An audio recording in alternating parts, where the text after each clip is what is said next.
Hello guys, welcome to Various Gaming, where gamers can enjoy games without being pros. We're going to have a look at the mechanical keyboard, the Corsair Strafe with the silent cherry switches. I am going to compare these cherry switches with Razer Chroma X, the green switches, and also a non-mechanical keyboard so you can get a feel for what it sounds like.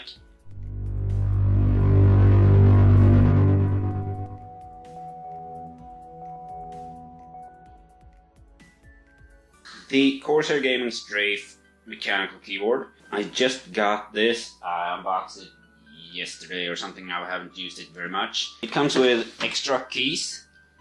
These are the ones that come there as original, and I switched them out for the custom keys. Are these? And that's what they look like. The keyboard itself feels very robust, even though most of it is plastic. Something I noticed as soon as I unboxed it is that it's a non-braided cord. It just feels a little cheaper, and I guess that's why it is a little cheaper than the Razer X Chroma. The reason I switched from my Razer X Chroma is because it was not that good at taking a beating. Also, the keys were getting very worn out. I decided to switch to the Strafe. I wanted to try out the silent keys and to see what they sounded like. I'm going to make a side-by-side comparison with the Chroma with the Razer Green Switches as well. Let's look a little more at this keyboard. You have a USB pass-through right there. As with every keyboard, you have the opportunity to raise the back end to get that little slope if you like that. Also, you have the Windows lock key. You have a key for the lighting. Worth noting is that this is not the RGB version, it is the red version. The key only adjusts the brightness of the keys. Something I like is that Corsair included in the package a tool for removing the keys. It's just a cheap plastic thing, but it still feels like they do care about their customers when they send one of these with you, along with the spare keys, meaning you could actually use the original keys until you're feeling they're getting worn out, and then switch to these keys. Something else that I didn't know about this, just because I hadn't done my homework before I got it, is that the keys that you can switch them to, meaning those that you got here right now, have a little slope inward, making them a better choice for gamers, as they say. This can feel a little weird when you're typing, since these keys are flat and these are sloping. And let me just show you how this little tool, so nifty, just removes the key. And that's how easy that is done. And placing it back there is not harder than just pushing it in.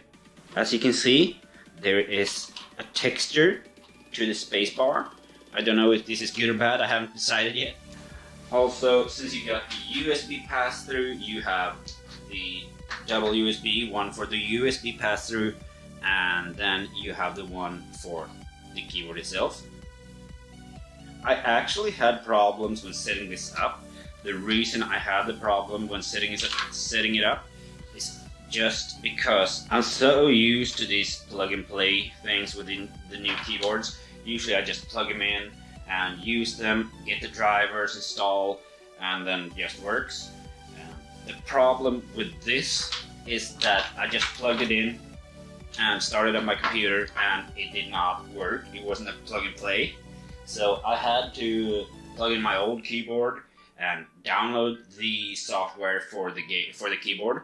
So a recommendation for those who are buying this keyboard: download the software with a driver before plugging this in. That way you won't have to worry about it not working when you're plugging it in.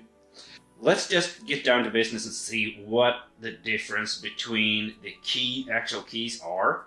Okay, so here I got 3 different keyboards. The one on the right is the Corsair Strafe with this silent cherry switches. The one in the middle is a Razer Black Widow Chroma with the Razer Green Switches. The one on the left is a non-mechanical keyboard from Cytec. I've had it forever, and I'm having it here just for the comparison. I'm just going to type on these very quick, and you can try to listen to the difference between them. I'm also going to try to cut these in right after another so that you can hear the difference.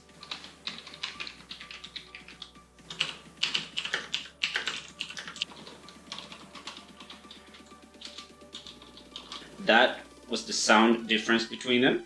So using the Corsair Strafe for these few days, I'm very pleased with the way it sounds, because one of the biggest reasons I wanted to switch, except for the keys starting to get a little worn out, was that first of all, this keyboard cannot take a beating.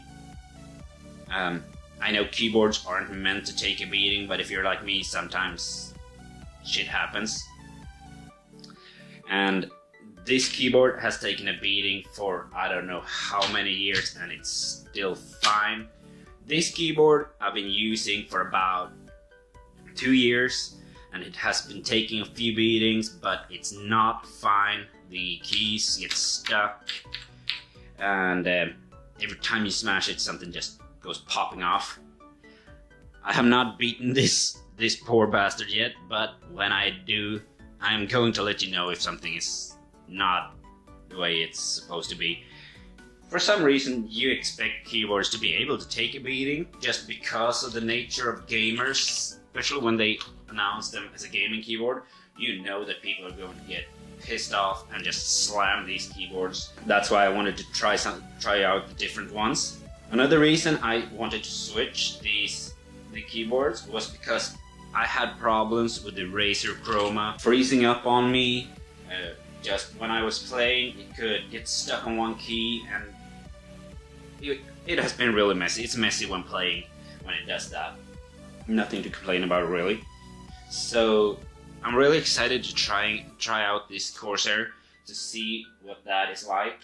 If you're interested in any of these keyboards, I'm going to leave links in the description below. I'm going to mark them by US and UK, so if you're in Europe, you can check the UK link. If you're in US, check the US links. And that are affiliate links. If you click those links and buy stuff, I get a little commission for what you're buying. Thank you all for watching. If you're new to this channel, please consider subscribing. I upload gaming related videos 3 days a week on Tuesdays, Thursdays and Saturdays. And as always, have a good one.